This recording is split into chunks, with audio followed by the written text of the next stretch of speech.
Number 1. Fred Gwynne. Gwynne was born on July 10th, 1926 in New York City. Although Gwynne grew up in Tuxedo Park, he spent most of his childhood in South Carolina, Florida, and Colorado because his father traveled extensively. During World War II, Gwynne served in the United States Navy as a radio man on a submarine chaser.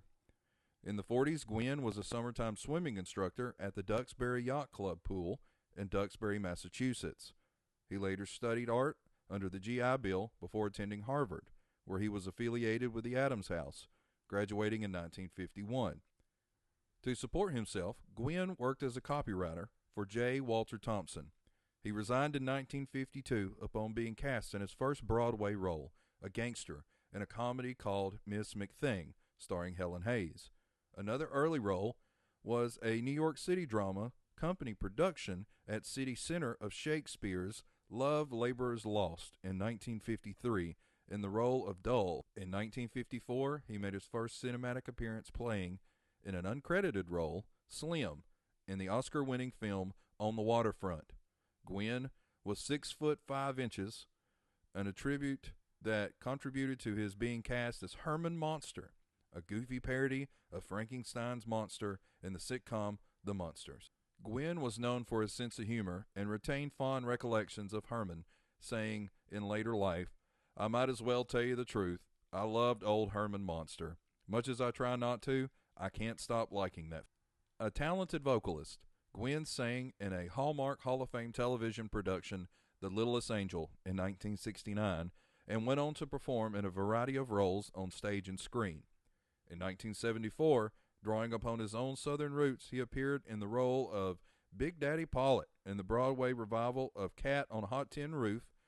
Fred Gwynne's performance as Judd in Pet Sematary was based on author Stephen King. Despite his misgiving about having been typecast, he agreed to reprise the role of Herman Monster for the 1981 TV reunion movie The Monster's Revenge. Gwynne played Judge Chamberlain Holler in his last film, the 1992 comedy My Cousin Vinny.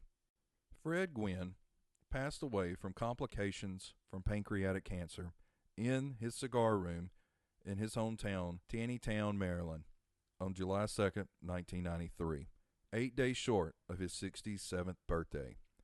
He is buried in an unmarked grave at Sandy Mount United Methodist Church Cemetery in Finksburg, Maryland.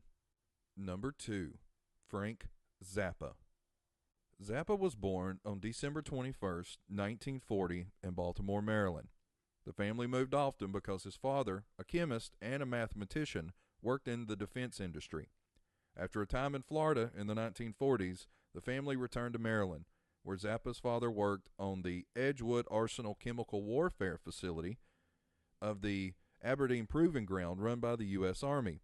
Due to their home's proximity to the arsenal, which stored mustard gas, gas masks were kept in the home in case of an accident.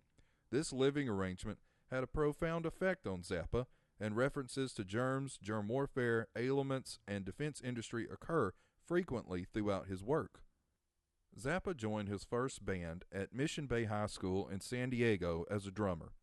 At about the same age, his parents bought a phonograph, which allowed him to develop his interest in music and began building his record collection. R&B singles were early purchases for Zappa, starting a large collection he kept for the rest of his life. He was interested in sounds for their own sake, particularly the sounds of drums and other percussion instruments.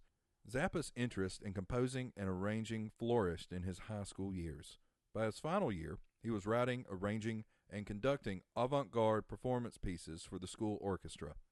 Zappa recorded the groundbreaking Freak Out in 1966, which after Bob Dylan's Blonde on Blonde was the second rock double album ever released. It mixed R&B, doo-wop, and experimental sound collages that captured the freak subculture of Los Angeles at the time. Although he was dissatisfied with the final project, Freak Out immediately established Zappa as a radical new voice in rock music, providing an antidote to the relentless consumer culture of America. On December 4th, 1971, Zappa suffered his first of two serious setbacks. While performing in Switzerland, His equipment was destroyed when a fire set off by an audience member started that burned down the casino they were playing at. Immortalized in Deep Purple's song Smoke on the Water, the event and immediate aftermath can be heard in the bootleg album Swiss Cheese Fire, released legally as part of Zappa's Beat the Boots 2 compilation. After losing $50,000, which is equivalent to over $300,000 today, worth of equipment and a week's break, they played at the Rainbow Theatre in London with rented gear. During the encore, an audience member, jealous because of his girlfriend's infatuation with Zappa, pushed him off the stage and into the concrete-floored orchestral pit. The band thought Zappa had been killed. He had suffered serious fractures, head trauma, and injuries to his back, leg, and neck, as well as a crushed larynx, which ultimately caused his voice to drop a third after healing. In 1990, Zappa was diagnosed with terminal prostate cancer. The disease had been developing unnoticed for years and was considered inoperable. After the diagnosis, Zappa devoted most of his energy to modern orchestral and other works. Shortly before his death in 1993, he completed Civilization Phase 3, a work which he had begun in the 80s. Frank Zappa passed away from prostate cancer on December 4th, 1993, 17 days before his 53rd birthday, at his home with his wife and children by his side. At a private ceremony the following day, his body was buried at Westwood Village Memorial Park in Los Angeles. Number 3, Kasem. Kasem was born in Detroit, Michigan on April 27, 1932. In the 1940s, Make-Believe Ballroom reportedly inspired Kasem to follow a career in radio.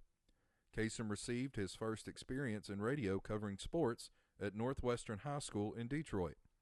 He then attended Wayne State University, where he voiced children on radio programs such as The Lone Ranger and Challenge of the Yukon. In 1952, Kasem was drafted into the U.S. Army and sent to Korea. There, he worked as a DJ/announcer on the Armed Forces Radio Korea network.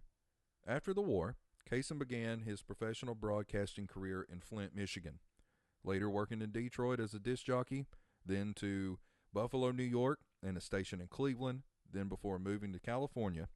And at KYA in San Francisco, the general manager suggested he tone down his delivery and talk about the records instead. While hosting Dance Hops on local television, he attracted the attention of Dick Clark, who hired him as a co-host of a daily teenage music show called Shebang, starting in 1964. Kasem's voice was the key to his career, and in 1964, during the Beatlemania craze, Kasem had a minor hit single called Letter from Elena, a spoken word recording that told the story of a girl who met George Harrison after a San Francisco Beatles concert. At the end of the 60s, he began working as a voice actor.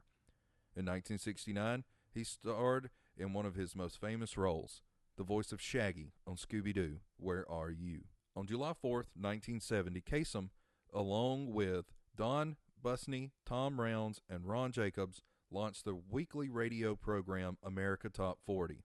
At the time, Top 40 radio was on the decline, as DJs preferred to play album-oriented progressive rock. Kasem mixed in biographical information and trivia about the artist, as well as flashbacks and long-distance dedication segments in which he read letters from listeners wishing to dedicate songs to distant loved ones. Kasem ended the program with his signature sign-off, "Keep your feet on the ground and keep reaching for the stars." Kasem also voiced Robin for several Super Friends franchise shows. Kasem voiced Mark in the Battle of the Planets and several Transformers characters, Blue Streak and Cliff Jumper. From 1989 to 1998, Kasem hosted Nick at Night's New Year's Eve countdown of the top reruns of the year. He also made cameo appearances on Saved by the Bell and Alf in the early 90s. At the end of 2003, Kasem announced he would leave America's Top 40 once his contract expired and would be replaced by Ryan Seacrest.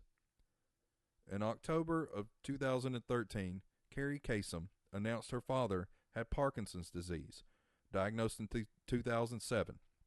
However, a few months later, she said he had Lewy body dementia, which is a hard to differentiate from Parkinson's. So here's where the story gets tragic to me. I'm cutting a little bit off, character here. So I want you to be ready for this. As Kasem's health worsened in 2013, his wife Jean prevented any contact with him, particularly by his children from his first marriage. On October 1st, the children protested in front of the Kasem home. Some of Kasem's friends and colleagues and his brother joined the protest. On May 12th, Carrie Kasem was granted temporary conservatorship over her father, despite her stepmother's objection. The court ordered an investigation into Casey's whereabouts after his wife's attorney told the court that Casey was no longer in the United States. He was later soon found in Washington state. The judge ruled that Kasem had to be hydrated, fed, and medicated, as a court-appointed lawyer reported on his health status. Gene Kasem claimed he had been given no food, water, or medication the previous weekend. Carrie Kasem's lawyer stated that she had him removed from artificial food and water on the orders of a doctor and in accordance with a directive her father signed in 2007, saying he would not want to be kept alive if it would result in a mere biological existence devoid of cognitive function with no reasonable hope for normal functioning. The judge reversed his order the following Monday after it became known that Kasem's body was no longer responding to the artificial nutrition, allowing the family to place Kasem on, quote, end-of-life measures over the objections of Gene Kasem. On June 15th, 2014, Casey Kasem passed away at St. Anthony's Hospital in Gig Harbor, Washington, at the age of 82. The immediate cause of death was reported as sepsis caused by an ulcerated bed sore. Reportedly, Kasem wanted to be buried at Forest Lawn Memorial Park in Glendale. By July 19th, a judge had granted Carrie Kasem a temporary restraining order to prevent Gene Kasem from cremating the body in order to allow an autopsy to be performed. However, when Carrie Kasem went to give a copy of the order to the funeral home, she was informed that the body had been moved at the direction of Gene Kasem. Kasem's wife had the body moved to a funeral home in Montreal on July 14, 2014. And in August, it was reported in the Norwegian newspaper that Kasem was going to be buried in Oslo. Gene Kasem had him interned at Oslo Western Civil Cemetery on December 16th, more than 6 months after his death, in a private, unmarked grave. Number 4. Roy Orbison. Orbison was born April 23, 1936, in Vernon, Texas. Orbison's father gave him a guitar on his 6th birthday. Roy once recalled, "I was finished, for anything else." By the time he was 7 and music became the focus of his life, his major influence as a youth was country music. He was particularly moved by Lefty Frizzle's singing, with its slurred syllables, and he adopted the name Lefty Wilbury.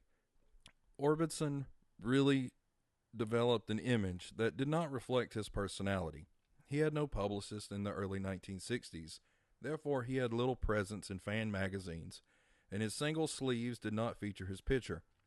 Life called him an anonymous celebrity.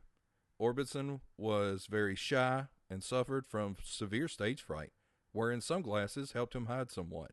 The sunglasses led some people to assume he was blind. Orbison also began collaborating with Bill Dees, whom he had known in Texas. With Dees, he wrote "It's Over," a #1 hit in the UK, and a song that would be one of his signature pieces for the rest of his career. One day, when Claudette, his wife, walked in the room where Dees and Orbison were writing to say she was heading to Nashville, Orbison asked if she had any money. Dees said, "A pretty woman never needs any money." And just 40 minutes later, "Oh Pretty Woman" was completed. A riff-laden masterpiece that employed a playful growl he got from a Bob Hope movie. It rose to #1 in the autumn of '64 in the U.S. and stayed on the charts for 14 weeks. It rose to #1 in the UK as well, spending a total of 18 weeks on the charts. The single sold over 7 million copies. Orbison's success was greater in Britain. As Billboard magazine noted, In a 68-week period that began on August of 63, Roy was the only American artist to have a number one single in Britain, and he did it twice with It's Over and Oh Pretty Woman in 64. Orbison and Claudette, his wife, shared a love for motorcycles. She had grown up around them, but Roy claimed Elvis had introduced him to motorcycles.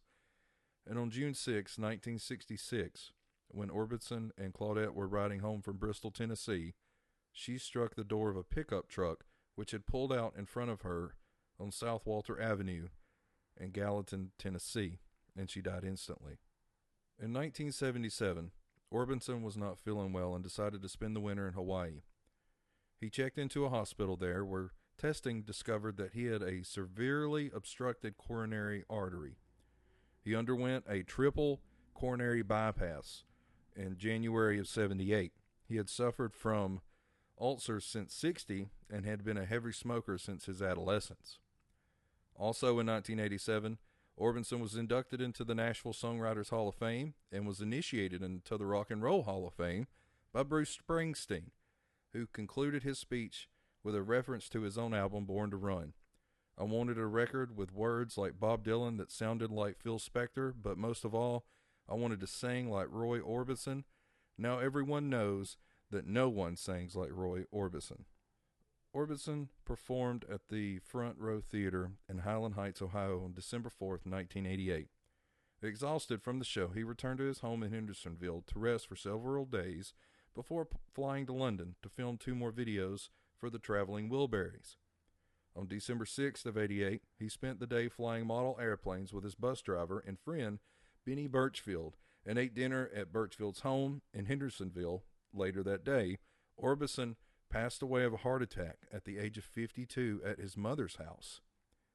A memorial for Orbison was held in Nashville, and another was held in Los Angeles.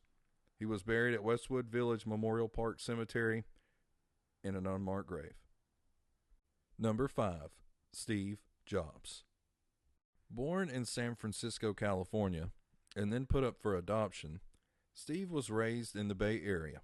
He attended Reed College in 72 before dropping out that same year and then traveling through India in 1974 seeking enlightenment and studying Zen Buddhism.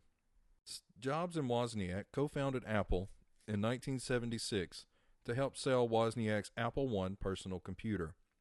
Together, the duo gained fame and wealth a year later with the Apple II, one of the first highly successful mass-produced microcomputers.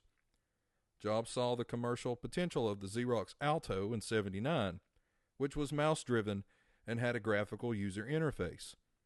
This led to the development of the unsuccessful Apple Lisa in 83, followed by the breakthrough Macintosh in 84, the first mass-produced computer with a GUI. Jobs was forced out of Apple in 85 after a long power struggle with the company's board and its then CEO, John Sculley. That same year, Jobs took a few Apple employees with him and founded Next, a computer platform development company that specialized in computers for higher education and business markets.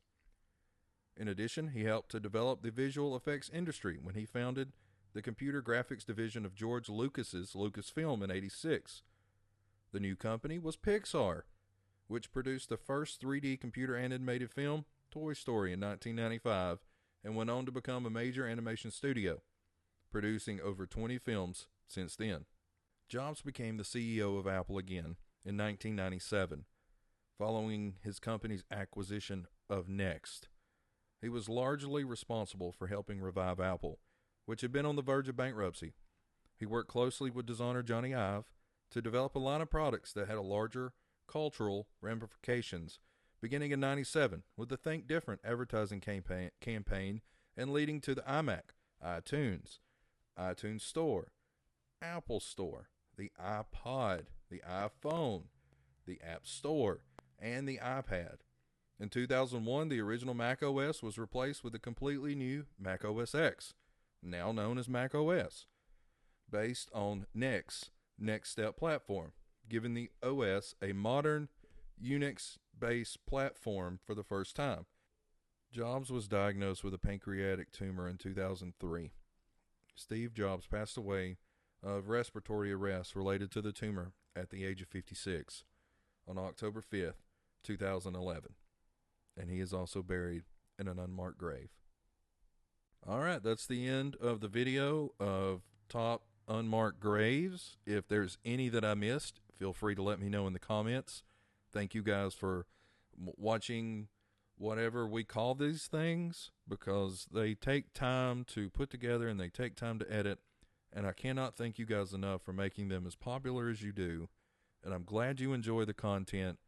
And if so, leave me a comment, let me know some of the ones that I missed, and I need some more top 5 celebrity graves you cannot visit, so just throw those in the comments as well. Thank you guys, and I'll see you on the next one.